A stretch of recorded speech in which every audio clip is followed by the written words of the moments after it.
Una producción Enciclopedia Británica. Evidencia de la teoría átomo-molecular.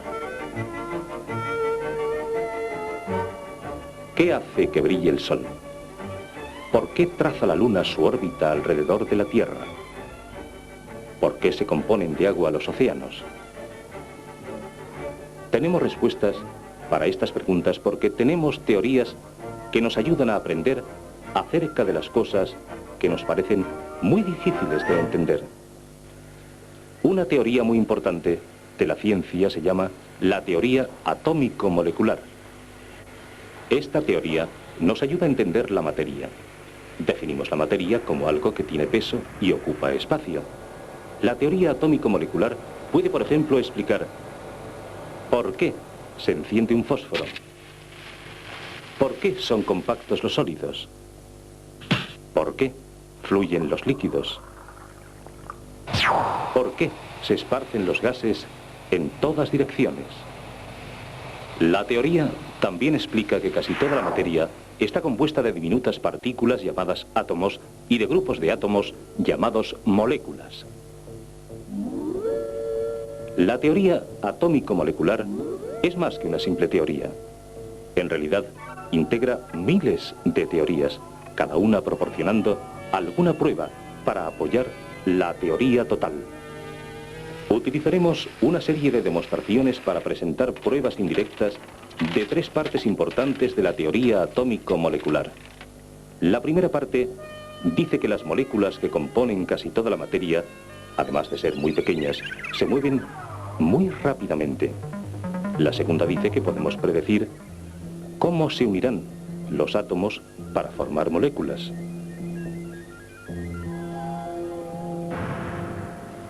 Y la tercera explica que a veces los átomos actúan como lo hacen a causa de la electricidad. Esto es lo que muchos imaginan cuando oyen la palabra molécula, una colección de pelotitas de colores brillantes, unidas de cierto modo, cada una representando un átomo. A veces es mejor pensar en las moléculas así como millones de diminutas partículas en rápido movimiento. Puede parecer extraño pensar que algo tan grande y pesado como este puente no sea más que una colección de partículas veloces, pero así define la materia la teoría atómico-molecular.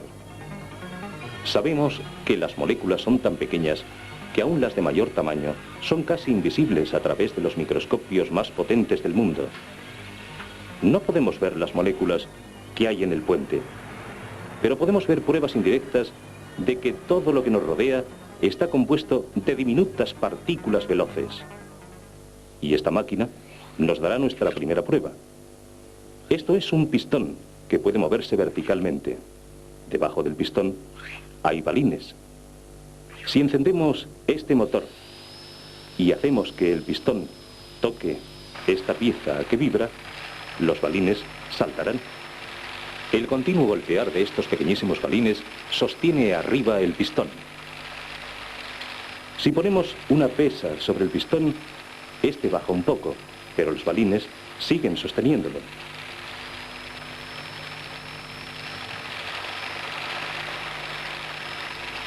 Parece que un continuo golpear de pequeños objetos puede sostener un objeto mucho más grande. Aquí tenemos otro cilindro con pistón. Pero este pistón no tiene balines debajo. Impulsaremos aire bajo el pistón y sellaremos la válvula para que el aire no pueda escapar. ¿Qué sostiene el pistón ahora? Solo hay aire debajo de él, pero actúa igual que el otro pistón cuando lo golpeaban los balines. Algo que no vemos sostiene el pistón. Ciertamente, parece que el aire está compuesto de diminutas partículas mucho más pequeñas que los balines, y que esas partículas están golpeando el pistón y sosteniéndolo. El nombre que le damos a estas partículas es moléculas. Veamos ahora otra prueba indirecta. Aquí las canicas son mucho más pequeñas y ligeras que la esponja, pero si hay suficiente número de ellas, y si se mueven con suficiente rapidez, pueden empujar la esponja. En otras palabras, muchos objetos pequeños y veloces pueden empujar un objeto grande. Tengámoslo en cuenta al ver la próxima demostración. Con este aparato podemos atrapar el humo de un fósforo en una cámara y luego examinar el humo con un microscopio. Los puntos brillantes son partículas de humo aumentadas en tamaño 100 veces. ¿Qué las hace moverse? ¿Qué las impulsa? Este movimiento browniano, como se le llama, lo causan las diminutas moléculas de aire que empujan las moléculas de humo. Igual que las canicas, empujaron la esponja.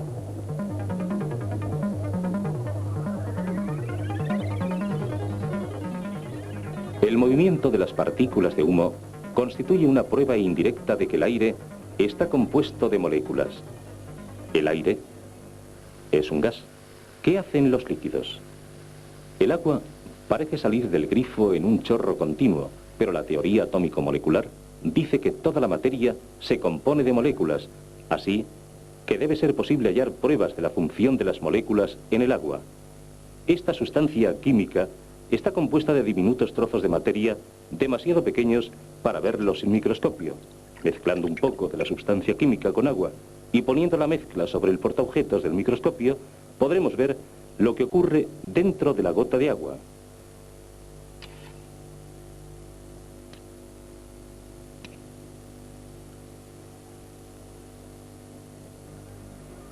Aquí lo tenemos otra vez, el movimiento browniano.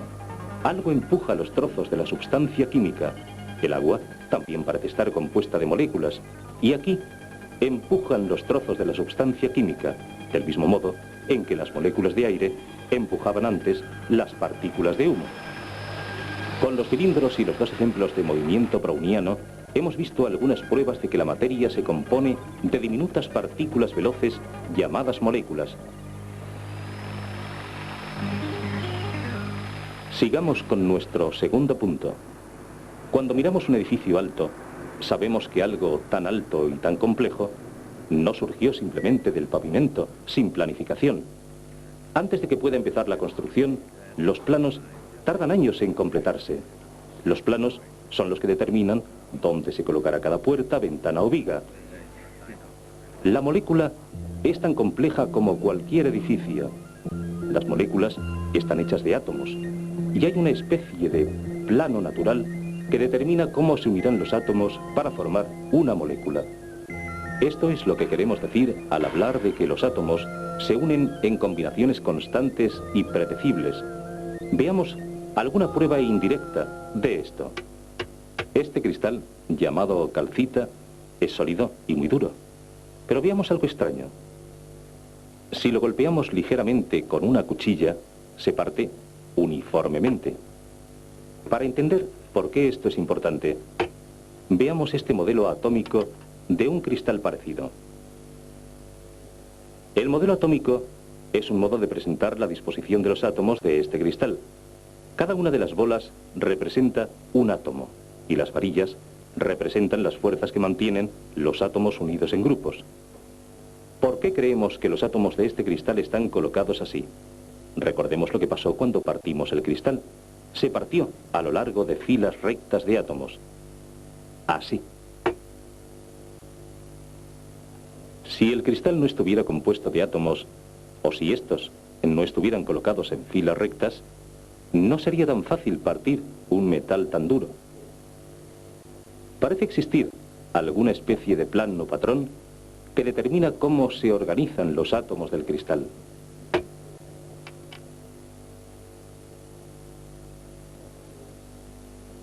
Veamos más pruebas.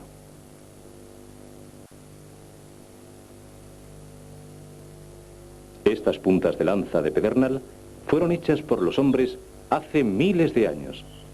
Vemos lo afiladas que son, y qué limpios y finos son sus filos. Las puntas fueron hechas rebajando el pedernal con piedras y pedazos de hueso. Sin saberlo, las personas que hicieron las herramientas de pedernal lo cortaban por las filas rectas de átomos. Podían predecir cómo se partiría el pedernal porque los átomos se unen en él en combinaciones constantes y predecibles. Podemos hallar más pruebas indirectas de la estructura de los átomos en combinaciones predecibles si observamos el crecimiento de los cristales. Este polvo cristalino se derrite fácilmente y al enfriarse podemos ver los cristales que crecen en él. ¿Qué hace crecer los cristales? Supongamos que hay diminutas partículas suspendidas en el líquido en que flotan los cristales y que estas partículas son del material básico del que está hecho el cristal. Estas partículas se unen al cristal para hacerlo crecer. Las partículas tienen que unirse en filas rectas porque las aristas del cristal permanecen rectas. Estas partículas son átomos, uniéndose en combinaciones constantes y predecibles. La calcita, las herramientas de pedernal y el crecimiento de los cristales nos han mostrado alguna prueba de que existe un patrón natural que determina cómo se unen los átomos para formar moléculas. La teoría atómico-molecular dice que la electricidad es una parte importante de este patrón. Veamos la comprobación. Estas dos barras están hechas de plomo. Están conectadas a una batería. Las limaduras adheridas a una de las barras son plomo también. Veamos lo que ocurre cuando invertimos los cables de la batería. Aceleremos la cámara. El plomo está desapareciendo de una barra y reapareciendo en la otra, pero ¿vemos el plomo moverse de una barra a la otra? Si volvemos a invertir los cables, el plomo regresa. Son los átomos de plomo que se mueven de barra a barra, controlados por la electricidad. Veamos otro ejemplo. Este aparato es parecido al que hemos visto antes. Se conecta un cable de cada batería a uno de estos tubos. Y cada uno de los tubos se llena de agua. Al aplicar electricidad, comienzan a formarse burbujas en los tubos. Parece que estamos haciendo un gas. Pero, ¿es de una sola clase? Veamos. Usaremos otro tubo para atrapar un poco de este gas. Si ponemos una chispa encendida en el tubo, se enciende en llamas. Ahora, si intentamos lo mismo con gas del otro tubo, los gases de los dos tubos son muy diferentes.